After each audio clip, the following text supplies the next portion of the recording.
Welcome to the final edition of CBAN Lunch and Learn for the year that was 2021.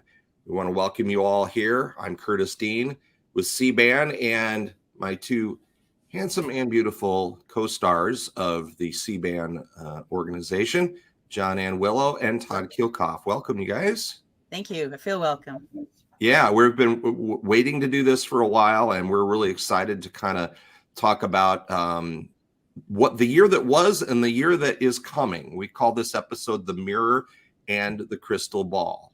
And so we're going to start out talking about what some of the things that happened in 2021, both from the industry level and also from what we did at CBAN.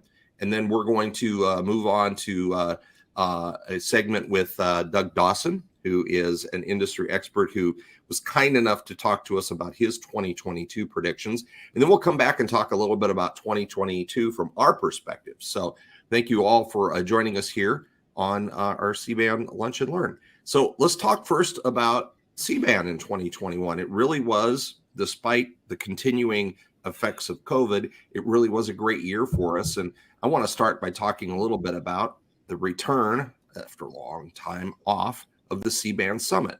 So, it was a great event. John Ann, you weren't able to make it, stranded in northern Michigan, and what a but I did appear remotely, and that you was did appear remotely. super cool. I will say that one thing the mirror and the crystal ball can show us that is indirectly but very directly related to broadband is we all learned how to work together in 2020 and 2021 without geography as a barrier. I'd say we stumbled through it in 2020, but by 2021, it was like, I don't need to fly out.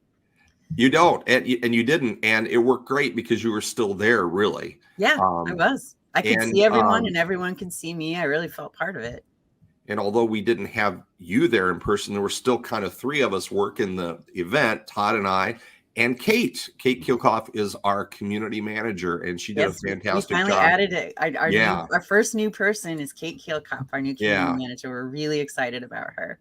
Started out as an intern, now as our community manager. She did a bang-up job helping with the conference, and just happens to unfortunately be related to Todd, but we won't get into that right now. She's crushing it anyway. She's crushing it despite her obvious deficits in upbringing. So Todd, you were there at the summit. What are kind of some of your thoughts about what happened? Well, the feedback I received from people was that they really enjoyed the dialogue between the panelists and being able to do Q&A. And I think that was something that was a takeaway, that we hadn't been together for a couple of years with some of these clients that just been online. And I call them clients, but future members of CBAN or current members. And it's like just being able to have a live discussion. I think people appreciated back and forth in person. So we had people there that were CBAN members from communities, from some of our associate members, from several of our provider members, and also from those associates were, kind of drove the train because they were the people that helped pay for this thing through their sponsorship. So we're really excited to pull it off. The agenda was really good, and I think everybody got a lot out of it. So we're looking forward to, and we're going to do our next one. And we're in the process of planning that right now. That's more of a crystal ball topic than a mirror. But, overall, in looking back, I was just excited how our membership grew. That is exciting. I didn't realize how we had climbed when you told me that we had members in 11 states and over 110 members. That's great news. Yeah. A year ago right now, we had, or actually the beginning of December is when I looked, we had 74 members of CBAN, and we now have 112. Excellent. And that's across all classifications, our different membership classifications. 12 states. I can't remember which state was new this year. It might have been Virginia. But that's been really exciting. And we've had some good conversations with lots of great people around. One thing that I'm seeing now that we are, now that the infrastructure bill has passed and we're starting to see people boots on the ground figuring out, planning and getting communities together.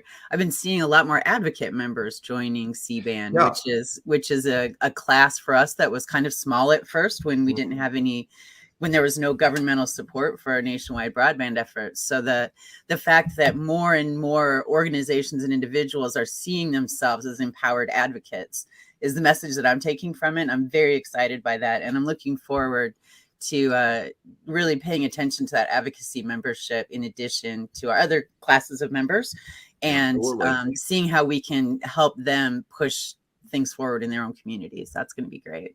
Well, if anybody's interested, if you're watching this, go to broadbandaction.com. Not only can you become a member yourself, hint, hint, but you can see who our other members are, including that growing advocate list. Both individuals and organizations have signed up for as being advocates, which is really, really important. And I see that really growing next year. Again, sorry, crystal ball, set it aside. We're in the mirror right now, but that's one of the things that I'm hoping to see grow during the next year. So again, if you are watching this and you want to learn more about CBAN in general, see who our members are, sign up as a member yourself. Here's the URL.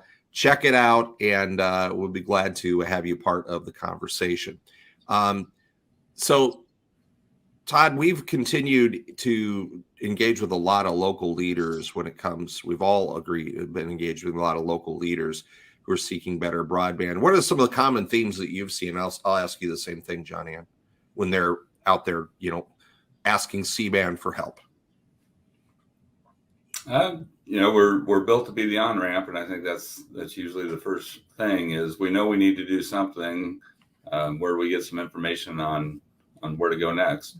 So the community leaders, counties have really become the center of focus of attention right now because of the ARPA funding that came through.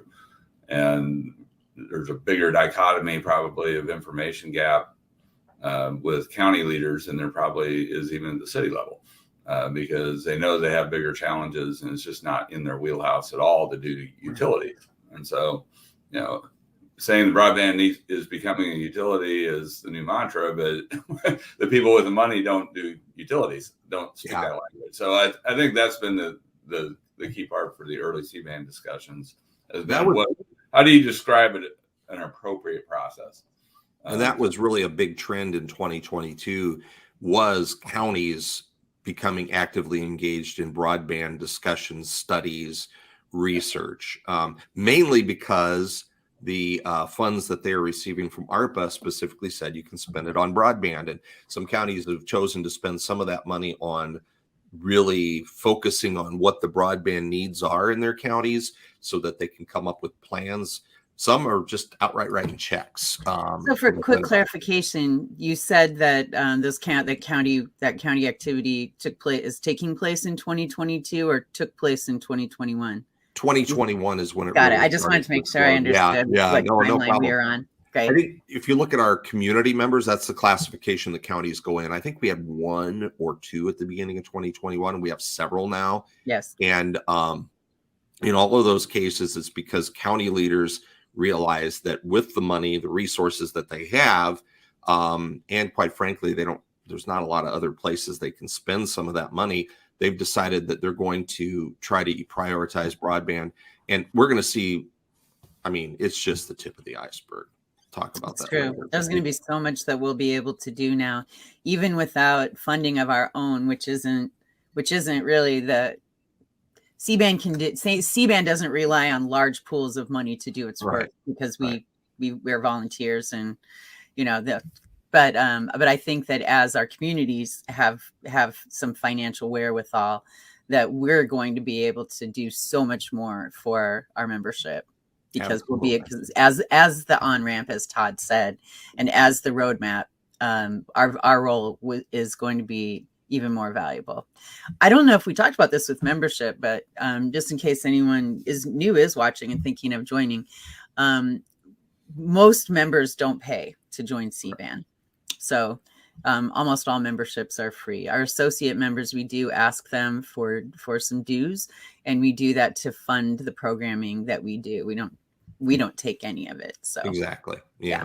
It's part of, they're part of a very important part of the whole discussion, not only with the funding, but those associate members are the people that in the end, a community or a provider or an advocate are going to turn to for that expert advice, services, equipment, facilities, et cetera, to Right. make good things happen. One of the trends that I saw in 2021, and it was reiterated at an event I was at here just recently, were that cities, communities, they're kind of in two buckets right now. You've got the communities that are really being proactive in solving community problems, and not just broadband, but across the board, whether it be housing or income or homelessness or whatever. So you got those that are really active in engaging in solutions. And then you got, unfortunately, in a lot of small communities, just they're not doing anything. They're maintaining status quo. The gentleman that was at an event that I was at recently said it's almost like some of these small communities have almost given up. Or they haven't given up, but they're waiting for somebody else to solve their problems. And when you look at broadband, that I think has especially been true. The communities that are sitting back waiting for a multi-state incumbent to solve their broadband problems are going to be left wanting. Yes, with they a are. few exceptions. Although And- they will be highly sought after by said commercial concerns. Right. And that is actually one of my biggest fears in the crystal ball for 2022. Is we can talk about that later, but how much money is going to get lost on the way to communities? That's exactly right. And those communities are those ones that are waiting for someone to solve their problems. They're either going to have their problems solved or they're not. The ones that do have their problems solved, it's not going to probably be from the giant incumbent that they're complaining about today. It's probably going to be the kind of companies that are CBAN provider members who are independently owned and operated and governed, who are focused on communities and engage in communities. And in places all over the country, those are the companies that seem to be saying, hey, here's an underserved community over here. This is something we need to do, and we should serve that community. And there's an opportunity there to be able to do it. So, that's interesting. Do you remember way back in the day when Fox Television first came online, and it was on the UHF broadcast frequency because there was no VHF broad frequency for them, and they were like, "That's okay. We'll just take this little piece over here." Yeah. Right? Because they knew they had a long-term growth strategy. Exactly. They're like, even if we bought into the big band right now, if we could, we don't, we know where we are. So they sat where they were and they grew and they pieced markets together. And then boom, they came forward. Now there's a Fox affiliate in most markets. Yeah, there wasn't in a lot of markets. No. And so, and I see a potentially similar trend with these smaller providers who are helping, individual communities and smaller geographic swaths. Yeah. Where over time they're going to fill in those landscapes, and then we'll have to see what happens to the marketplace climate after that. But I think that we might be seeing the emergence of a new way of doing broadband in communities and kind of on that station model. Yep. Yeah. And it's what's cool about the types of companies that are provider members of CBAN, and obviously we don't have them all, but the ones we have would all agree with this credo. They are all about partnerships. They don't want to just come in and do something. They want to partner with a community. They want to partner with other providers. And we've seen consortiums just kind of develop organically to build in areas that are unserved, because it may be more than one small company can bite off on their own. But hey, here's another small company over here, and let's team up and let's go serve Webster City, Iowa, or whatever. Right. So there's lots of that going on. And I think that's going to keep growing. Again, crystal ball.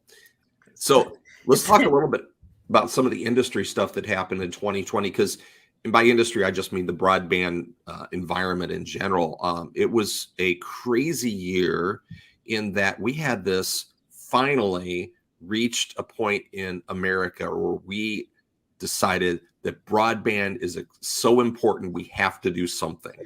Yeah, we finally moved from if to how. Yeah, exactly. Or why to how. Exactly. And Yes. some of those hows came about because of the coronavirus and the relief plan from that. We all know how important broadband was even before March of 2020. But when people started going into lockdown, it became so vital. Suddenly, the policymakers and the people we elect said, ooh, we better fix this. So we started to see some money flow.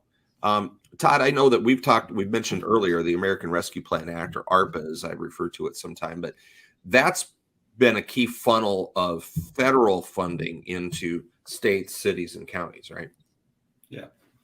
Yep. So it started off as a pretty broad COVID relief, and then it became more of a cities, I think, figured out that they really didn't have a lot of backfill yet. Now, whether or not they have revenue loss due to property tax reduction, that was the biggest fear, I think, is property vacancies were going to explode. And then that would cause a decline in commercial property values. Yeah. And so cities really haven't seen that yet, but unfortunately, that shoe might not drop for 2-3 years because of the rental assistance programs and other things that small businesses got. I mean, so that money is there, but I think community leaders have figured out they need to be somewhat cautious because they may not have seen, the full effect yet. Yeah, that's very true. And it's states, and we'll talk about this in the crystal ball segment at the end.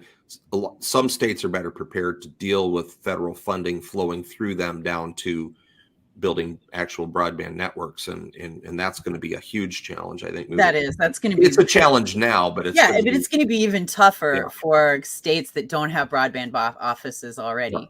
Exactly. Even states that have only had an office for a year or two, they might not have all their chops down, but a year or two isn't very long, and for states with no office, the time is now. Yeah. And so I am also concerned that there'll be communities that are disadvantaged because their states don't have a standing broadband office. Yeah, capacity is going to be huge. Is human capacity to process the amount of funding, the amount of program management that's going to take to make this successful is going to be a huge deal in every state, even the ones that already have a good program and a good office. They're going to have to ramp that up. Well, and I can go ahead, Todd. I'm sorry. What we found out, I think, in 2021 was that starts with the mapping process. And so most states like Nebraska finally undertook a broadband mapping. Wisconsin undertook broadband mapping. Iowa was pretty much ahead of the game. But even then, they've been refining their mapping process just to know how to start, because that's where they have to start with a gap map of some sort in their criteria. So I think that's been the new trend also, has been putting some of those federal dollars into the mapping process.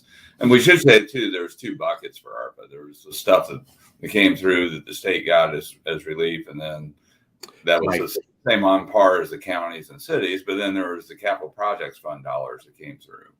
And so that was kind of that second wave where every state got a minimum funding, that and a lot of that here in Iowa anyway was going into broadband. Yeah, and some other states too. I know Wisconsin had a very successful round. I think it was $100 million of funding, a successful round funded by that ARPA state allocation, and they're looking to do more. Plus, they've had some states, they're not just relying on federal dollars. Some states are allocating money from the general fund to do broadband. Some states have been pretty quiet on that. I think a lot of it just depends on their individual situations and who is serving those underserved areas, serving in air quotes, because if those underserved areas are dominated by large incumbents with powerful lobbying capabilities, then that limits their ability for states to get projects or funding programs across the finish line. Well, and that is again, that's a huge concern. Absolutely. It is a huge concern. Just one more way money could get lost before it reaches communities directly. Yeah. Yeah. Couple of other things I want to hit on before we move on funding is the USDA is doing another round of Reconnect funding that is in the process right now, and also the NTIA, the National Telecommunication Information Association, I think, is doing a round of funding. And one of the things that's exciting about that, again, these are things that were started in 21 but won't finish until 22, is that they're going to have some funding for middle mile projects, which to me has seemed like a neglected area. We worry about the last mile, which is great. That's very important, but without a good middle mile connection and low cost broadband, bandwidth, it's hard to pencil that out if you're a provider. So, all right. Well, 2021 is in the books. We're going to move on because it's time to shine up that crystal ball. And to help us shine that crystal ball, we turn to one of the industry's best experts, a good friend of CBAN, Doug Dawson with CCG Consulting.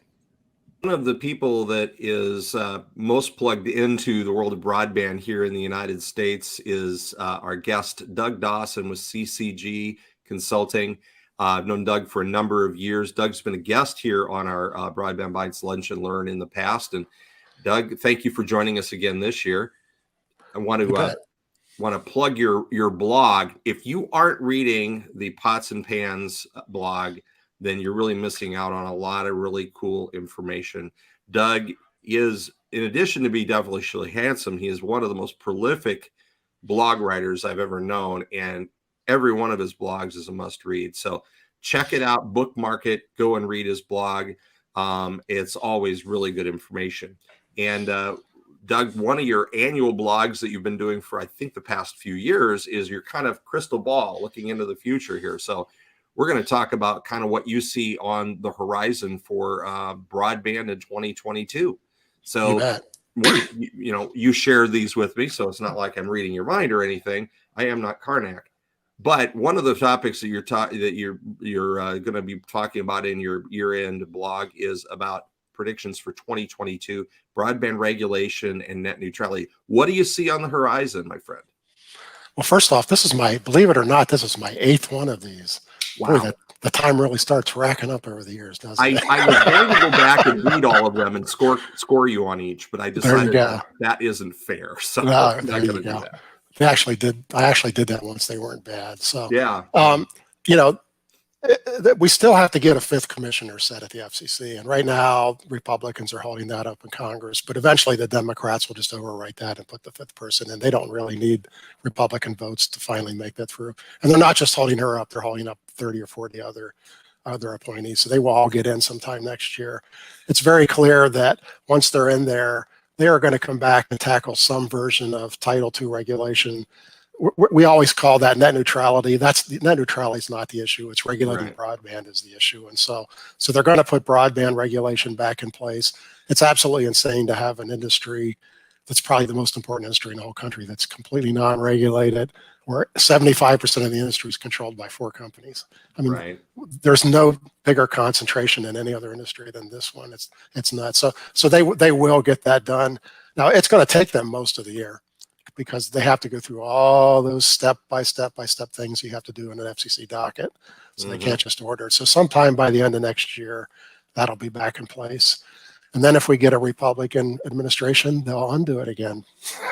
Yeah, we had this conversation with, I believe it was Jim Baller a few weeks ago about the way that we have the swings of partisanship and they change everything. And even broadband has become partisan when it comes to in Washington in many cases. Which is hard to believe because it's not partisan out in the local areas. It isn't. In the local areas, there's no partisanship whatsoever. It's very interesting. So, all right, next topic. We're going to hit these as we go here and talk a little bit about the debate between rural wireless and fiber. In other words, what's the best way to deploy next generation broadband to these high cost rural areas?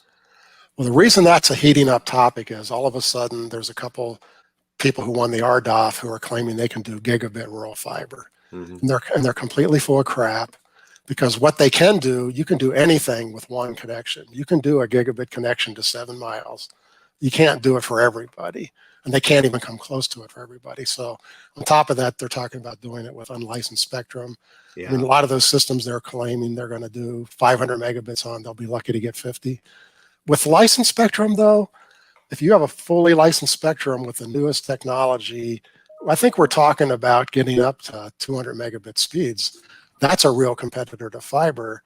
Right. Difference being fiber is permanent and it's not. So it's a matter of how much money you have to do it. That stuff's going to still have to be replaced every 6-7 years.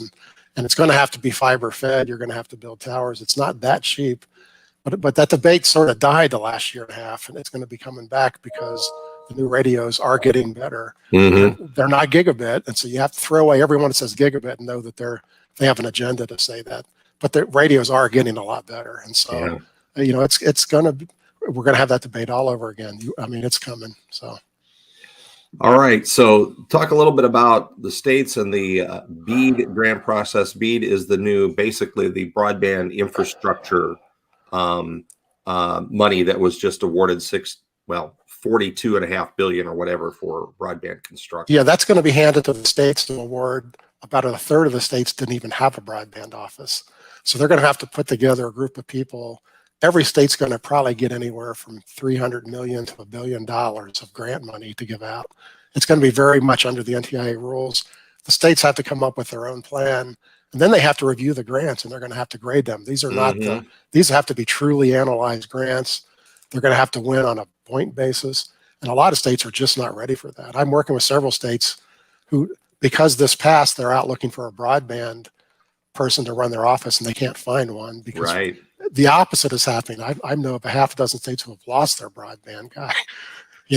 They're getting jobs in private industry right now, and so this is not a good time for these states to put this together because you can make more money in the commercial market. So it's going to be a real challenge for them. So even the states who have these, Minnesota, who's had the longest grant office, if they have to give away near $1 billion, they're going to be swamped. This isn't good this is really hard for the states. I don't think people are appreciating how much work this is going to be for the states. The capacity that they're going to have to handle this it's hard to grasp. They're going to get 8 grants for the same physical area because all the big guys are jumping into these grants. Oh, absolutely. They're going to have to play judge and jury over a real complicated overlapping set of grants. I'm glad I'm not doing it. It sounds really hard. Yeah. I think the states that have done it well to date with their own grant programs, obviously they have a head start, but the scale of it is going to be what's going to be the real challenge. Yeah, it's going to be a mess. Yep. Yeah. All right. Everybody's favorite topic has been the supply chain. And although I think many in the nation are using that as an excuse for not being able to deliver things, pretty soon we'll be seeing people saying, "Oh, I can't hook up your electricity because of the supply chain," and they'll use it as an excuse. But it really is a huge issue right now with broadband, especially with all this new deployment going on.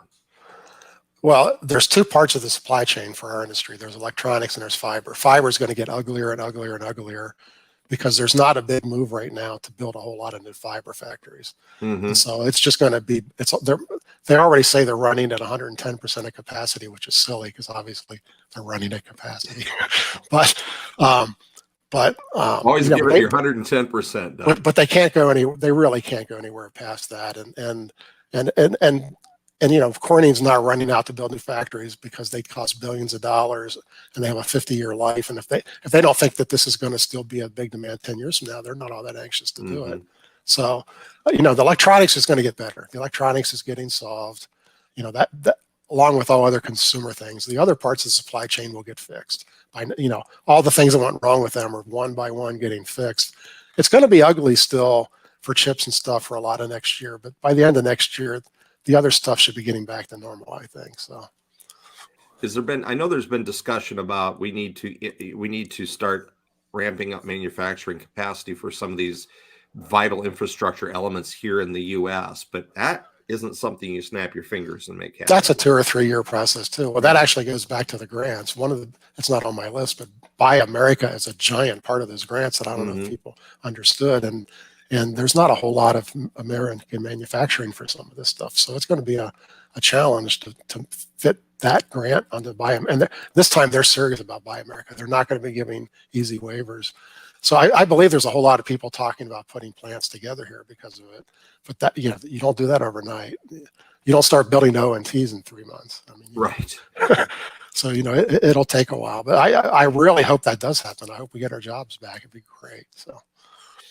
Well, the supply chain is something that's take a while to fix, but fortunately, our broadband mapping debacle in the USA is going to be fixed, right?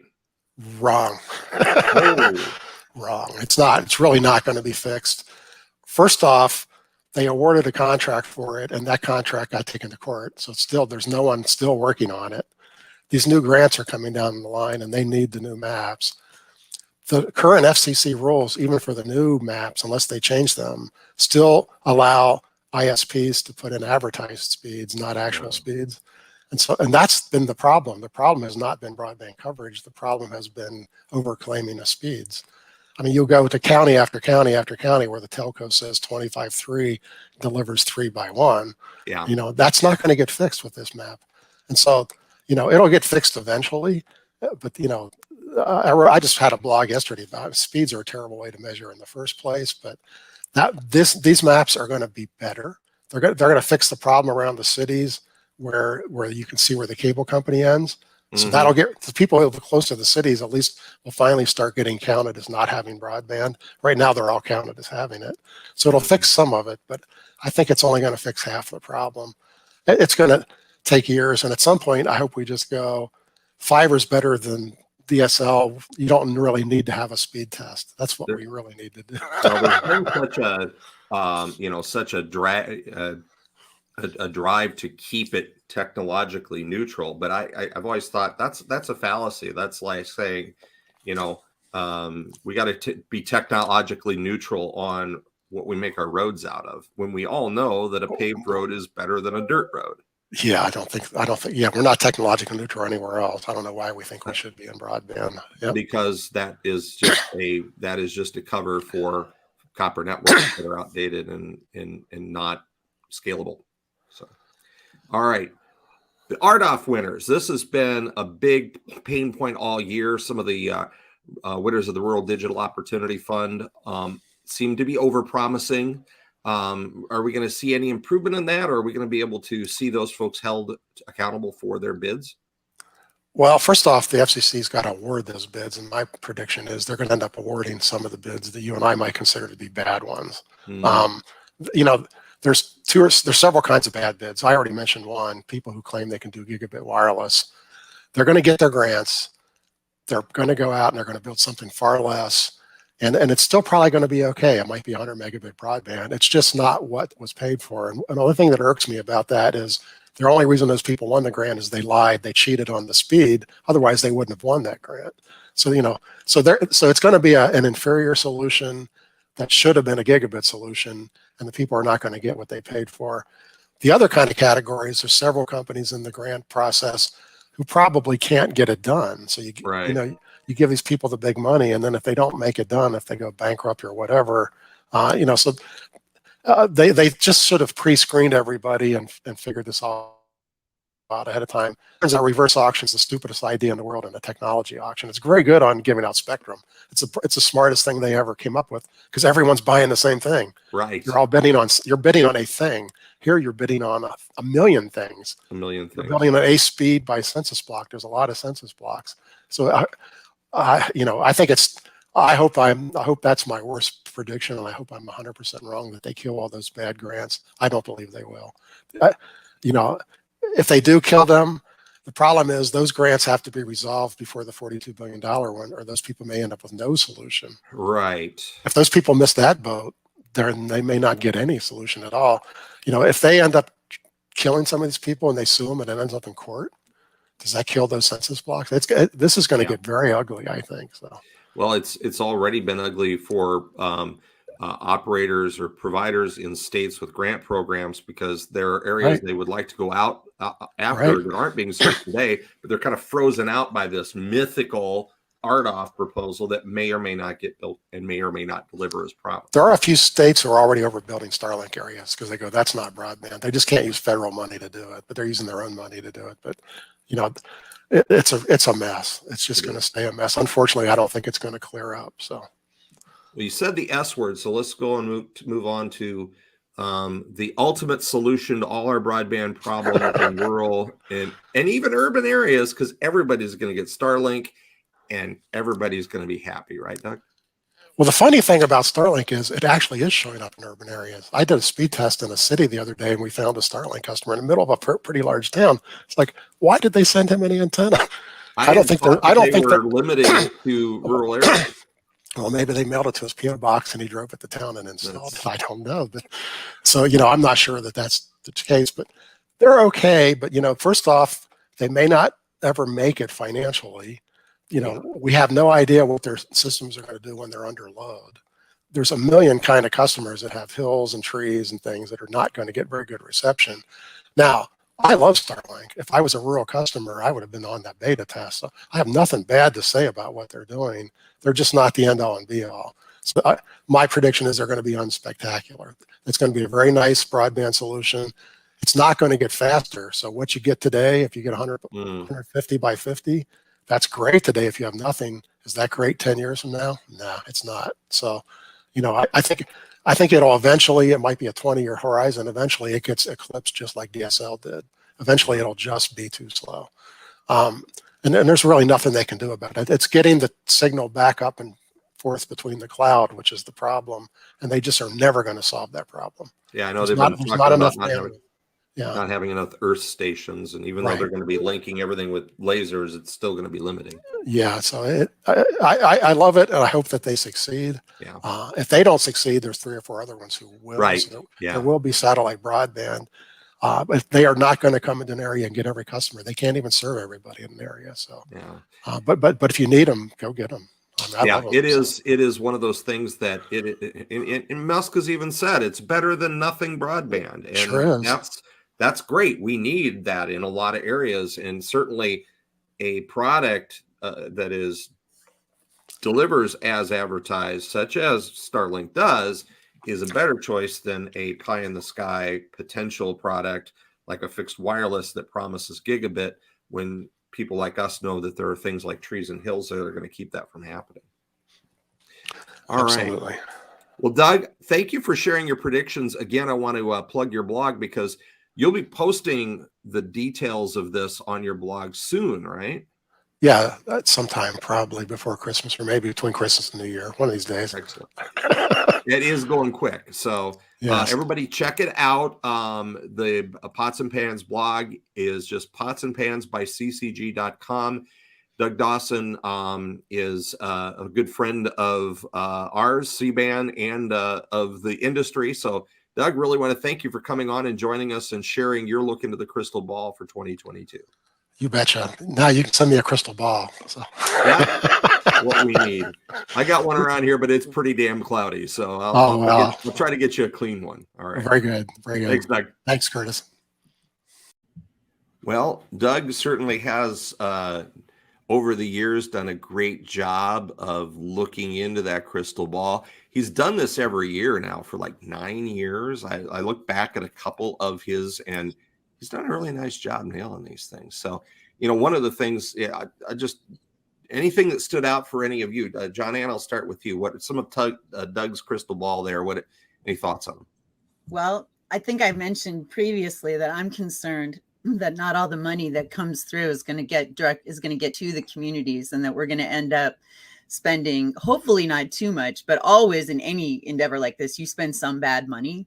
But Doug's prediction that the bad RDOF winners won't all get killed off, that the FCC won't cancel all those contracts. I am afraid of that, and I think he's absolutely right. And that's been on my radar too for a few months. So I think on that, I agree with that. I think by the end of the year we'll know more, because some of the providers that everybody were wondering about when they submitted their bids and won, there are a couple that have kind of obviously dropped, but there are a couple that still, the claims they're making and insisting will be able to deliver on, still seem suspect. So we'll see how that turns out. Todd, anything that stuck out from you from his crystal ball? Yeah, I think, Starlink has a great worldwide concept about being able to serve the hardest to serve areas that are a premium customer that need, they have the biggest economic incentive, but for the everyday use, it almost becomes maximized pretty quickly for just a rural community, thinking that they're, their problems are going to get solved by Starlink, and then that's going to deflate, I think, expectations of the overall, and it'll get refocused back to being, how can we, how do we serve, how do they get Africa served? How do they get parts of India? That's where the capacity of this really helps in different areas. But it's so you're saying you think Starlink's big benefit is in places like Africa, where there's just not infrastructure at all. Yeah, it's not going to be over capacity. It's not going to be able to serve a meaningful capacity here in the United States for quite a while. Well, I think especially at the price point of almost $100 a month, that's probably maybe above and beyond what a lot of people want to shell out for broadband. I would be worried about that price point in places like Africa or underdeveloped nations. Maybe it's a solution for a community center in Botswana to provide an internet connectivity location for their community, but there's probably a lot of people in those areas, unless there's a different pricing model that he uses in less affluent countries, it's going to be hard for them to justify it. It's more for that employment center. How you generate economic activity through one good base connection where there's none. Yeah. I mean, I think though that's a great point, Todd. We could see state subsidization of community center broadband in Botswana, although Botswana is actually a pretty civilized place, but yeah, out in areas of like the sub-Saharan plain and places where it's really hard to get signal and there is no infrastructure. I could totally see a federal initiative in African countries to, even if they only paid for 50 or 100 installs in their country in central locations, it would still be extremely affordable if they were hubs, like Todd was saying. Didn't mean to throw shade at Botswana, by the way. It just came into my head. I was trying to think of the continent. How about you, Curtis? What did you say? Well, I think the thing that I think that Doug was most spot on was about the FCC maps. There is going to be a lot of effort put into making the maps better, but as long as those maps are based on what a provider says they can provide and not by what a provider proves they can provide, they are going to be flawed. And how did that not become a condition? Does anybody know the political story of how providers never had to prove what they're delivering? I don't mean to be provocative, but I've always been curious about that. I don't think it's that provocative at all. I think it's just simply a matter of the providers have said that it is too much of a logistical hardship for us to have to prove performance, because we're going to have to install devices or software at that consumer location in order to measure that. And they're not wrong on that, by the way, but there might be other ways to accomplish that aren't a financial burden on a provider. Or you could say to a provider that receives funding, part of this funding is you will do this proof of performance testing at the consumer level, and we're going to compensate you for the equipment and or the time and expense it takes to monitor and to manage that reporting. This proof of performance is a requirement in CAF 2 and CAF 1, the Connect America Fund, and providers were, and I know several small ones that got that money were just didn't really like that idea. Not because they knew they couldn't perform, because they're doing a great job. It was because, the logistics of this. And now I have to buy this $50 device to sit at the house and do speed tests every minute for forever and ever. Fortunately, some of that has been worked out. The manufacturers of equipment have built that capacity into routers and gateways. So it's easier now, but still it's, but as long as it's based on reported advertised speeds, it's going to be wrong. Right. Well, I know we want to transition to the crystal ball for CBAN. Yeah, please. You can get us started. Yeah, let's do it. So the big news is that we have the educational components of CBAN will be moving into a nonprofit activity. So we have filed for nonprofit corporate status and are slowly transitioning that in 2022 and trying to expand that educational base and component and get that tax exempt status. Yep. Yeah, we're really excited Hence about the that. need for our community manager now to help us build our constituency and build connectivity between our members so that we can have great momentum for the education programs that we're planning that we can't talk about yet. We're We working don't on have them. enough, but we Yep. will soon. We will. To that light, I think one of the, some of the things that CBAN has been able, I think, to deliver well for its members have been our communication channels. For example, this thing that you're looking at right now, our Lunch and Learn series. We've transitioned Lunch and Learn from a live webinar type functionality to more of a video that premieres at a certain date, like this one. And I think that is a good conversation starter, and we want to keep doing that. And we're going to commit ourselves to doing a Lunch and Learn at least every month in 2022. We almost made it in 2021. I think we came up one short. The other method that we've been using to communicate is our Broadband Bites newsletter. So if any of you are not subscribed to Broadband Bites already, we would encourage you to do so. Simple as going to the website, broadbandaction.com. You'll get a little pop-up there, right, John Ann? Yes, Our we will. A little pop-up window will come up. Pop-up window, you sign up, and you will be on our list to receive the Broadband Bites email newsletter. It goes out every Wednesday morning. And so we several hundred articles were published this year. Those articles, a lot of times, like we do with a lot of our things that we have at CBAN, is we try to curate content that others are producing.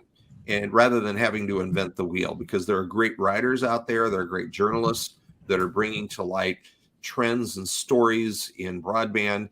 And we like to bring those to people who don't normally subscribe to the, a newspaper in Virginia or a blogger from California. We try to bring those together and get them in front of our members through the Broadband Bites blog. So if you aren't already getting the blog, again, go to the website. Why don't I just show that again, shall I? That's a good idea. You can sign up there. By the way, you can also just email us. It's hello@broadbandaction.com. Hello@broadbandaction.com. We will get Also, you find us on Facebook, Community Broadband Action Network. I believe that Broadband Action is our community name as well. And find us on Twitter. Also, I tried to do that really fast and I made it wrong. I put .om. I think most people understand there's a C in there, right? We've also made a conscientious effort on LinkedIn because we think more of our professional vendor members are following that on LinkedIn, where we're curating a lot of business contact or connections about what's going on in different states. I know that people are able to get that, and then like I said, I don't know, do all those get posted on Twitter, or some of those get on the different platforms? We cross post, not every single thing, because not every piece of communication makes sense for every platform. Right. But yeah, we do definitely cross post, and we are excited this year about some of our LinkedIn tools that we're discovering. I think I can safely predict that we'll be doing some programming that will originate from LinkedIn or be specifically tailored for a LinkedIn platform and LinkedIn users. And we are excited about that. We have been, Facebook is amazing. It's very general. Twitter is the voice of the universe at this point. But there's a lot of people with a bone to pick. There you go. There's a lot of really good stuff that really important things happen on Twitter and Facebook. But it seems that we're finding on LinkedIn, this is where people who are focused from a policy standpoint, from a government standpoint, a community standpoint, and a business standpoint, that's where we're really finding the crossroads coming together. Is in our LinkedIn community. And so if anyone watching is on LinkedIn, come find the Community Broadband Action Network. And that's a pretty vibrant and growing environment for us right now. Well, this video is streaming on LinkedIn. Yes. In addition to our YouTube page, which is also been a great avenue to communicate with people. The other thing that we've used in the past, and we're going to continue to do in 2022, is hold in-person events, in person where appropriate, according to where we stand in the everlasting coronavirus shutdown. But right now, today, December 16th, it's the Omicron virus. Let's see in 3 months where we are. That's interesting. You just put a little marker there that we can look back and say, "Oh, remember that was way before Zeta, the Zeta strain that made your dog cry." No, we're going to try to do 2 events in 2022. We're still working on schedules there, obviously, but we'll have another CBAN summit like the one you saw some pictures of earlier in the broadcast. But we'll probably do another event, and we're looking at even going deeper than that as we grow. We can't commit to anything right now, but we're looking at other types of events like meetups and happy hour type events that we can just get people together, because I think we've learned in our previous gatherings, it's that networking time, that conversation around the water cooler, so to speak, that people get a whole lot of value out of. That's where they make those strong connections that they're going to need to make a physical fiber connection back at their house. Actually, this might be a great opportunity if anyone's interested. Anyone watching, if you want to throw in the comments for us, like where do you hook up with other professionals to talk about broadband and do broadband work outside of your own work environment? Do you go to did you go to summits and conventions? Do you do a lot of online interacting? Do you like local events? These are the kinds of things that we're looking. We started out with most of our membership concentrated in one state. And as we've spread out, we quickly even blew the region boundary and broke out of the Midwest. So, coast to coast now. Yeah, coast to coast. So full transparency, full disclosure. We'd like to know how you would like for us to serve you too.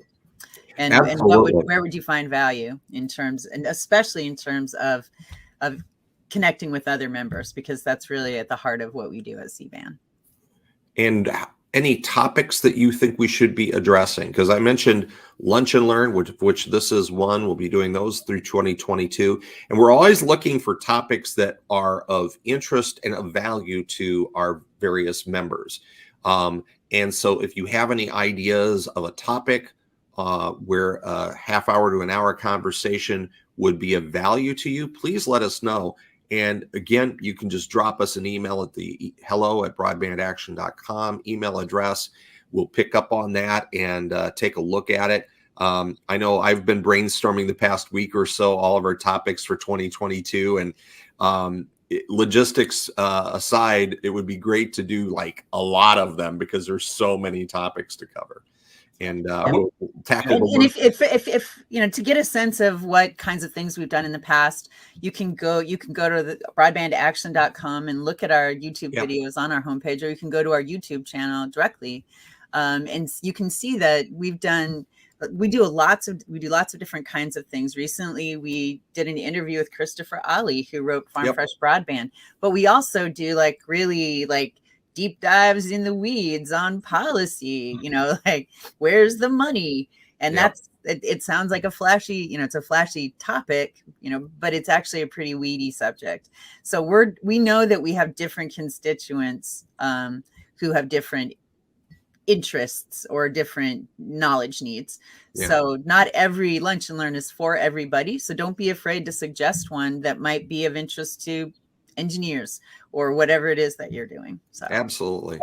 I'd like to add that one of our 22 focuses that will be in addition is the concept of doing more through that nonprofit for digital equity and digital divide within communities and digital inclusion. That's kind of more of a core of a mission of some of the programming, is looking at the adoption barriers, not just the access barriers. Yeah, absolutely. And we found over the years that continues to be a challenge for a lot of people. I was talking to someone the other day about there's the new permanent affordable broadband act.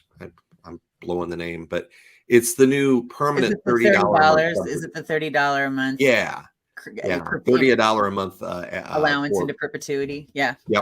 Yep. Which is great because it's permanent. It's going to go on forever, even though it's a little less than the emergency fund. But the challenge is going to be getting people to take advantage of that need to take advantage of it. And if we're going to have digital inclusion, we have to reach those people so they take advantage of it. And when you look at the fact that so few people that are eligible have taken advantage of the emergency fund that was out, there's a heavy lift there. So I think part of the efforts that we'll do in digital inclusion are just helping people make aware that this is available, and this is something that can help people get online that can't afford it. Yep. And hopefully we can educate more people who can afford it why they should be getting online at this point. All right. Anything else you got to cover for 2022? I think we've kind of gotten everything handled. I'm excited.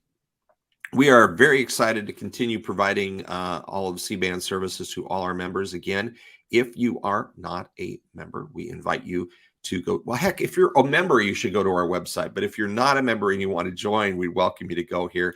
There's a little join button up at the top of the web page, so you can click that and go in. Again, our associate members are the only class of members that pay dues. Our provider members, our advocate members, and our community members, membership is no charge.